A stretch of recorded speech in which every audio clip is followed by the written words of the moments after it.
Welcome to NSP. यहाँ पे एक हाइपोथेटिकल प्रॉब्लम है कि एक नॉन रोटेटिंग अर्थ है, वो रोटेट नहीं कर रहा है और उसके इनसाइड में एक टनल है। उस टनल में एक पार्टिकल रखा हुआ है और उसके एसएचएम का एनालिसिस करना है। तो सबसे पहले तो अपने को ये दिखाना है कि एसएचएम करेगा।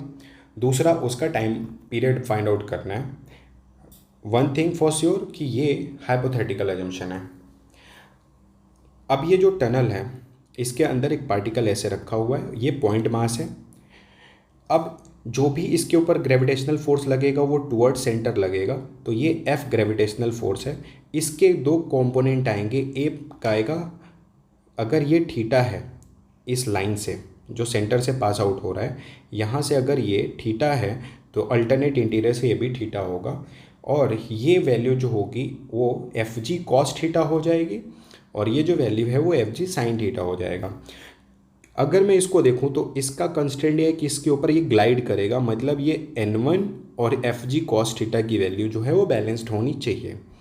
तो ये इसके ऊपर ये ग्लाइड करेगा, क्योंकि फोर्स जो है वो टुवर्ड द सेंटर लग रहा है। तो जब ये यहाँ पे आएगा, तो क्योंकि फोर्स जो है वो एफ जी साइन थीटा है, तो थीटा की वैल्यू कम होगी। जब थीटा की वैल्यू कम होगी तो ये वैल्यू कम होती जाएगी, मतलब फोर्स की वैल्यू कम होती जाएगी। फोर्स की वैल्यू कम होती जाएगी मतलब एक्सेलरेशन कम होता जाएगा। जब ये पॉइंट यहाँ पे, ये पार्टिकल यहाँ पे आएगा, तो सिचुएशन ऐसी होगी कि ये पार्टिकल यहाँ पे है और gravitational force toward the centre लग रहा है ऐसे। जब भी फोर्स परपेंडिकुलर होता है, जब भी फोर्स परपेंडिकुलर होता है तो स्पीड को चेंज कर, डायरेक्शन को चेंज करता है पार्टिकल के। तो क्योंकि फोर्स ऐसे लग रहा है और इसका लाइन ऑफ मोशन ऐसे है, तो ये केवल इसके डायरेक्शन को, इस इंस्टेंट पे इसके केवल डायरेक्शन को चेंज करना चाहेगा। पर जैसे ये थोड़ा सा आगे जाएगा, अब फिर इसका इस तरीके से कंपोनेंट आना शुरू होगा टुवर्ड सेंटर। तो जब ये इधर जा रहा है और फोर्स इधर लग रहा है, तो इसका स्पीड जो इसने गेन किया था ना, यहाँ पे स्पीड जो गेन किया था, इवन तो फोर्स डिप कर रहा है पर इसके पास एक्सेलरेशन की वजह से इसके ऊपर फोर्स था। यहाँ पे देखो फोर्स कम हो रहा है, फोर्स की वैल्यू कम हो रही है, पर यहाँ पे फोर्स की वैल्यू कम होने की वजह से स्पीड कम नहीं होगा, क्योंकि फोर्स तो ये उधर ही लग रहा था ना जिधर ये मोशन कर रहा था, बस फोर्स की वैल्यू कम हो रही है ना। तो जब ये इस साइड जाना शुरू करेगा और यहाँ पे पहुँचेगा, अब जो फोर्स है वो लेफ्ट वर्ड लगेगा। अब ये जैसे जैसे इधर जा रहा था तो फोर्स की वैल्यू जो है टुवर्ड सेंटर थी, तो उसका स्पीड जो है वो कम होने लगेगा। तो कम होते होते यहाँ पे जाके इसका स्पीड जीरो हो जाएगा, क्योंकि अब फोर्स इधर लग रहा है, तो फिर से इसका एक कंपोनेंट परपेंडिकुलर और एक हॉरिजॉन्टल आएगा, उसकी वजह से ये वापस इधर आना शुरू होगा। क्योंकि अब इसके आने की टेंडेंसी इधर है, फोर्स भी इधर लग रहा है, तो इसका स्पीड बढ़ेगा, पर ये फोर्स की वैल्यू कम हो रही है। अब देखो यार, कन्फ्यूजन में मत आना। अगर एक पार्टिकल है ऐसे मोशन कर रहा है, मान लो कि इसका v 10 मीटर पर सेकेंड है, पहले मैंने इस पर 8 न्यूटन का फोर्स लगाया, फिर 6 न्यूटन का लगाया, फिर 3 न्यूटन का फोर्स लगाया, तो देखो फोर्स की वैल्यू कम हो रही है पर फोर्स तो लग रहा है ना, और उधर ही लग रहा है जिधर पार्टिकल मोशन कर रहा है, तो उसका स्पीड तो बढ़ता ही जाएगा ना। अगर अपोजिट लगता तो कम होता। तो मैं आपको क्या बताना चाह रहा था कि जैसे जैसे इधर आ रहा है ना, इस फोर्स की वैल्यू कम हो रही है, पर फोर्स तो उधर ही लग रहा है कि जिधर ये जा रहा था, तो यहाँ से आने आने में इसका स्पीड बढ़ रहा था। पर जैसे ही ये इधर क्रॉस किया, इसका लाइन ऑफ मोशन इधर है पर फोर्स ऐसे लग रहा है, तो इसका एक कंपोनेंट इधर लेके आना चाह रहा है और एक कंपोनेंट इसके डायरेक्शन को चेंज करना चाह रहा है, तो उसका स्पीड इधर जाते टाइम में कम होने लगेगा। फिर जैसे ही ये इधर जाना शुरू हुआ, क्योंकि फोर्स इधर ही लग रहा है और ये आ भी इधर ही रहा है, तो इसका स्पीड बढ़ना शुरू होगा, फिर वही चीज़ रिपीट होगी। तो ये एसएचएम करना शुरू करेगा विथ एम्पलीट्यूड एक्स। अब यहाँ पे अर्थ के सेंटर से ये डिस्टेंस जो है वो आर है, तो कोई भी पॉइंट पे जो ग्रेविटेशनल फील्ड लगेगा, फोर्स टुवर्ड द सेंटर लगेगा, तो अर्थ के, अच्छा हमने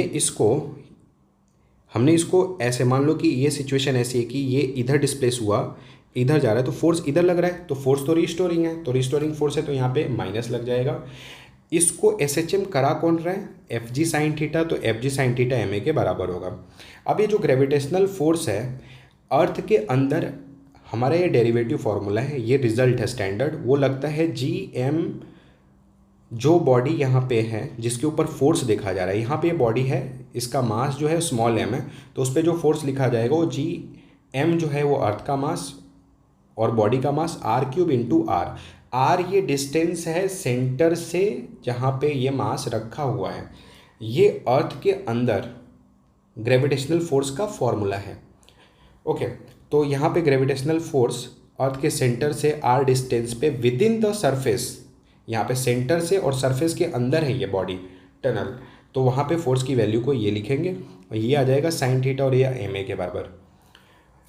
क्योंकि यहाँ पे अगर मैं देखूँ तो साइन थीटा जो होगा आर इंटू साइन थीटा वो जो होगा वो एक्स के बराबर होगा। परपेंडिकुलर अपॉन में हाइपोटेनस जो होगा वो साइन थीटा होगा, तो R sine theta is equal to x. तो यहाँ से मैं आर साइन थीटा की जगह पे एक्स रख दूंगा।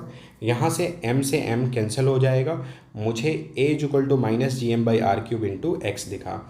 लीनियर एसएचएम में एक्सेलरेशन जो होता है a -ω² x से रिलेट करता है। तो अगर मैं इस इक्वेशन से इसको कंपेयर करूँ तो ये मेरा ω² बनेगा, तो ओमेगा की वैल्यू आ जाएगी √gm/r³।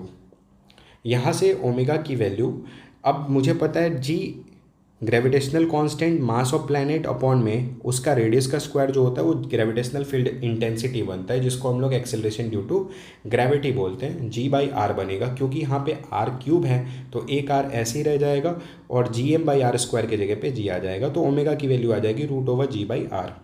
टाइम पीरियड जो होता है वो 2π/ω होगा, तो टाइम पीरियड आ जाएगा 2π और ओमेगा की वैल्यू को फ्लिप कर देंगे तो ये बन जाएगा √r/g।